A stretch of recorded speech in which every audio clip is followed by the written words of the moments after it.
This channel does not promote any violent, harmful or illegal activities. All content provided by this channel is meant for an education purpose only.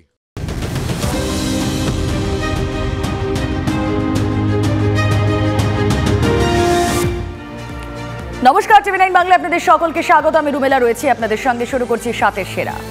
শুরুতেই নজর অবশ্যই সন্দেশখালীর দিকে। অনেক খবর, অনেক প্রতিক্রিয়া সেখানে। তবে সবথেকে চমকে দেওয়ার মতো অভিযোগটা কি জানেন? কাল রাতের ঘটনা। যে নির্যাতিতা মহিলার গোপন জবানবন্দির ভিত্তিতে শিবু হাজরা গ্রেফতার। রাতে তার বাড়িতেই কে বা কারা হামলা চালিয়েছে? আমরা সকাল সকাল পৌঁছে গিয়েছিলাম সেখানে। কি উঠে এলো দেখুন। শনিবার সন্ধে সাংবাদিক সম্মেলন করে রাজ্য পুলিশের ডিজি জানিয়েছিলেন, ম্যাজিস্ট্রেটের কাছে এক মহিলার দেওয়া গোপন জবানবন্দির ভিত্তিতে শিবু হাজরা, উত্তম সর্দারদের বিরুদ্ধে গণধর্ষণের চেষ্টার ধারা যোগ করা হয়েছে। একজন ভদ্রমহিলা আমরা যখন কথা বলছিলাম তখন উনি আমাদেরকে, it is also on record, এবার she had not made any kind of allegation of যে, but during what we have come to know in a 164 before a magistrate, she has made one statement. We have added this thing and we will bring all the perpetrators to the book, whosoever he is. এরপর শিবু হাজরার গ্রেফতারির খবর ছড়িয়ে পড়তেই সন্দেশখালীর বিভিন্ন অংশে উৎসবের মেজাজ ছিল। সবাই খুশি, স্বস্তির নিঃশ্বাস। শিবপ্রসাদ হাজরা গ্রেফতার হয়েছে, কি বলবেন? খুশি আপনারা? ভালো আছে, হ্যাঁ খুশি। ফ্রি চা চলছে আজকে সবাই ফ্রি চা। ভীষণ খুশি আর নিশ্চিন্তে ঘুমোতে পারবো এবার বাড়িতে। তিনিও নিশ্চয়ই খুশি ছিলেন, কিন্তু চাপা একটা ভয় ছিল। তার অভিযোগের ভিত্তিতে গ্রেফতার শিবু হাজরা। পাল্টা হামলা হবে না তো? গোপন জবানবন্দি দিতে যাওয়ার সময়ও এমনই আশঙ্কা ছিল তার। কি বলেছিলেন সেদিন? আমরা ভরসা করে যাচ্ছি, দেখি এখন ওনারা কি বলছে। আতঙ্কে আছেন? অবশ্যই। রাস্তায় কি হবে, ছোট বাচ্চা নিয়ে যাচ্ছি, কি হবে সেটাও জানি না। নির্যাতিতার সেই আশঙ্কাই সত্যি হলো গভীর রাতে। সন্দেশখালীর নির্যাতিতার অভিযোগ, মাঝরাতে পুলিশের পোশাকে হামলা হয়েছে তার বাড়িতে। সন্দেশখালীর যে অভিযোগকারিনীর গোপন জবানবন্দির ভিত্তিতে গ্রেফতার হয়েছেন শিবু হাজরা, তার বাড়িতেই ভাঙচুরের অভিযোগ উঠল। শনিবার রাতে এই বাড়িতে ভাঙচুর করা হয় বলে অভিযোগ উঠছে। লাথি মেরেছে, এই যে লাথি মেরেছে দেখুন, পুরো লাথি মেরে বাকি দিয়েছে, ওই ধারে ভেঙেছে, ওই যে লাথি মেরে হাত দিয়েও ভেঙেছে, ভেঙে ভেতরে দেখার চেষ্টা করেছে আমি ঘরের ভিতরে আছি কিনা। এগুলো দেখুন বেতের লাঠি দিয়ে ফুটো করা।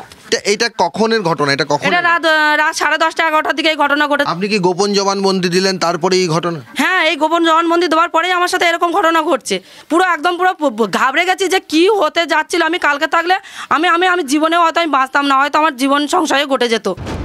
হামলার কথা নির্যাতিতার প্রতিবেশীদের মুখেও শোনা গেল। আমার বাড়ি তো পাশে, আমিও শুনেছি ওনার ঘরের চারিপাশে লাইট মারছে, এমনকি গাছে, বাথরুম ঘরটার সবই দেখছে। রবিবার সকাল থেকেই নির্যাতিতার পাশে এসে দাঁড়াতে শুরু করেন অন্য আন্দোলনকারীরা। আসেন সন্দেশখালী আন্দোলনের আরেক মুখ জ্যোতিকা রায়। বেলা বাড়তেই আসে পুলিশও। সকালে অভিযোগ পেয়ে এটা আমরা আবার খতিয়ে দেখছি। যদি এরকম ওনার যেটা কমপ্লেন্ট আছে, যদি এরকম সত্যি হয়ে থাকে তাহলে আমরা কড়া স্টেপ নেব।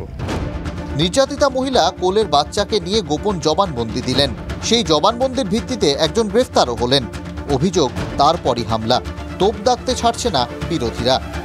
প্রত্যেক বাড়িতে বাড়িতে পুলিশ যাচ্ছে, তৃণমূলের গুন্ডারা পুলিশের সাথে থাকছে, তারা মহিলাদেরকে ভয় দেখাচ্ছে যে আপনারা আপনাদের বক্তব্য পরিবর্তন করুন। শিবু কিছু করেনি, শেখ শাহজাহান কিছু করেনি, কেউ কিছু করেনি বলতে। মাস্টারমশাই আপনি কিছু দেখেন। আইনের কোনো শাসন না থাকলে যা হয় সেটা হচ্ছে। কেন শিবু গ্রেপ্তার হয়েছে? কেননা গোপন জবানবন্দি। কেন গোপন জবানবন্দি দেওয়া হয়েছে? আবার আক্রমণ। মুখ্যমন্ত্রী নিজে একজন মহিলা, বোধ করবেন কিনা আমি জানি না। যে রিপোর্ট পাওয়া গেছে তার সম্পর্কে কোনো তথ্য থাকলে আমি আপনাদের অনুরোধ করব পুলিশের কাছে জমা দিতে। পুলিশ উপযুক্ত ব্যবস্থা নেবে।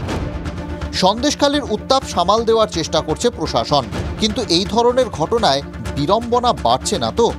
সৌরভ দত্তের রিপোর্ট, টিভি9 বাংলা। অভিযোগ মিটেও মিটছে না। সন্দেশখালী ইস্যুতে বিরোধী রাজনৈতিক দলকে একযোগে নিশানা করছে রাজ্যের শাসক দল, কিন্তু তারা হয়তো এটা বুঝতে পারছে যে ডাল মে বহুত কুছ কালা হ্যায়, তাই হয়তো একটু বেশি অ্যাক্টিভ প্রশাসন। কিন্তু সেখানকার মানুষ তারা ধারাবাহিকভাবে মুখ খুলছেন। আর শিবু গ্রেপ্তার হওয়ার পর তাদের হাতে গুড় বাতাসা, নকুলদানা। সন্দেশখালী বিডিও অফিসের পক্ষ থেকে সকল জনসাধারণের উদ্দেশ্যে জানানো যায় যে আজ সকাল 10টার সময় থেকে শুরু হচ্ছে এক্সটেন্ডেড সমস্যা সমাধান জনসংযোগ ক্যাম্প। অভাব বা সমস্যা আপনারা এখানে জমা দিতে পারেন। সকাল থেকে সন্দেশখালীর একাধিক জায়গায় এমনই ঘোষণা শোনা যাচ্ছে। অভিযোগ গ্রহণ কেন্দ্র, লাইনও পড়েছে। শিবু উত্তমদের অত্যাচারে যাদের জমি গেছে, যারা টাকা পাননি তারা লাইন দিয়েছেন। জমি নদীবাদ দখল নিয়ে গ্রামবাসীদের ক্ষোভ জানতে প্রশাসনিক শিবির। সন্দেশখালীর 2 ব্লকে ছুটির দিনই শিবির প্রশাসনের, আর তা দেখে জনতার মুখেও খেলার কথা। এই মরতে বসেছি বাবু, আর একটা খেলা হচ্ছে যখন হোক, ভালো করি হোক। আমাদের পুকুরে মাছ নোনা জল ঢুকে গেছে, তারপরে জমি ক্ষয়ক্ষতি হয়ে গেছে, চাষ হয় না 2-3 বছর। জল করে তো আমাদের নুন জল তুলে চাষবাস সব হারা, আজ বিদেশে ছেলে পেলে। মুখ্যমন্ত্রী বীরভূমের সভা থেকে সন্দেশখালী নিয়ে মুখ খুলেছেন। বিরোধীদের দিকে তোপ দেগে জনতাকে ভরসার বার্তা দিয়েছেন মুখ্যমন্ত্রী।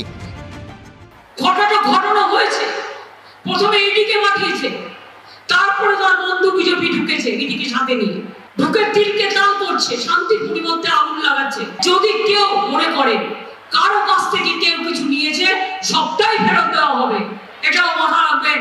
আমি যখন বলি, আমি তখন সেটা করি। মুখ্যমন্ত্রী বিরোধীদের দিকে তোপ দেখেছেন, তিলকে তাল করার অভিযোগও করেছেন। কিন্তু সরকারের তৈরি করা ক্যাম্পে যে অভিযোগের পর অভিযোগ। কাছারিপাড়ার ক্যাম্পে জমা পড়া অভিযোগের মধ্যে প্রথম 13টি শিবু হাজরার নামে। জমি নিয়ে একাধিক অভিযোগের পাশাপাশি জব কার্ডের টাকা তছরূপের গুরুতর অভিযোগও উঠেছে। 4টে অ্যাকাউন্টে টাকা ঢুকেছিল, 6,000 টাকা করে জব কার্ডের টাকা। 4টে অ্যাকাউন্টে 6,000 টাকা করে 24,000 টাকা ঢুকলো, 5,500 টাকা করে পার অ্যাকাউন্ট, মানে 22,000 টাকা দিয়ে দিতে হলো। 22,000 টাকা দিতে হয়েছে, আর 2,000 টাকা আমার অ্যাকাউন্টে ছিল। আর শুধু জমি জায়গা বা 100 দিনের কাজ নয়, সাধারণ দোকানদারদের পাওনার তালিকাটাও যে লম্বা।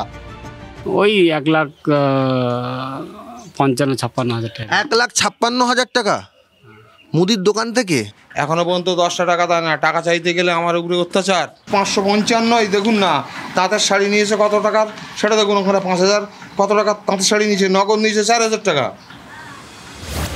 গ্রামের মানুষ যার বিরুদ্ধে খাতায় কলমে অভিযোগ দায়ের করছেন, সেই শিবু হাজরাকে রবিবার তোলা হয়েছিল আদালতে। সওয়াল জবাবের পর 8 দিনের পুলিশ হেফাজতে শিবু, তবে মুখে কুলুপ তার।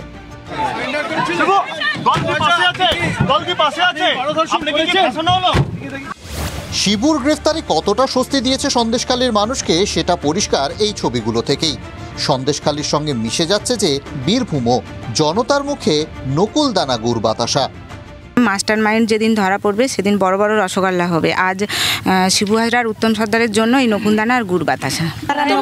নকুলদানা খাচ্ছি, শিবু হাজরার বাতাসা খাচ্ছি। সন্দেশখালী উৎসবের মেজাজে জনতা মিষ্টি চকলেট বিলি করছে, এদিকে ফুলও ছোঁড়া হচ্ছে। তবে ফুলটা তৃণমূলের প্রতিনিধি দলের জন্য। আন্দোলনের জেরে রাজ্যের শাসক দল সন্দেশখালীতে কিছুটা হলেও ব্যাকফুটে। সুজিত বসু, পার্থ ভৌমিকরা পৌঁছে গেছেন ড্যামেজ কন্ট্রোলে। ন্যাজাটে দলীয় কর্মীদের সঙ্গে দীর্ঘ আলোচনাও করলেন, কিন্তু তাদের কথাতেও স্পষ্ট কিছু একটা ঘটেছে। যে প্রচুর গরিব মানুষ, তারা এরকম আমাদেরই দলের একজনের দ্বারা প্রতারিত হয়েছে। আমরা যারা দল করি, আমাদের কাজ হচ্ছে 2 টাকা, 5 টাকা, 7 টাকা, 10 টাকা চাঁদা দিয়ে বিধানসভা ওয়াইজ একটা চাঁদা তুলে সুকুমারের পাশে দাঁড়ানো। একদিকে অভিযোগ নেওয়ার ক্যাম্প, একদিকে অভিযোগকারিনীর বাড়িতে হামলার অভিযোগ। শিবু হাজরার পুলিশ হেফাজত, ন্যাজাটে তৃণমূলের প্রতিনিধি দল, সব মিলিয়ে আরও একটা টানটান দিন সন্দেশখালীতে। তবে দিনের শেষে সন্দেশখালীর মহিলারা বলছেন, যেদিন শাহজাহান ধরা পড়বে সেই দিন বাজি ফুটবে, আর মিষ্টি দান করবে মেয়েরা, ছেলেদেরকে করতে হবে না। Bureau report, TV9 Bangla.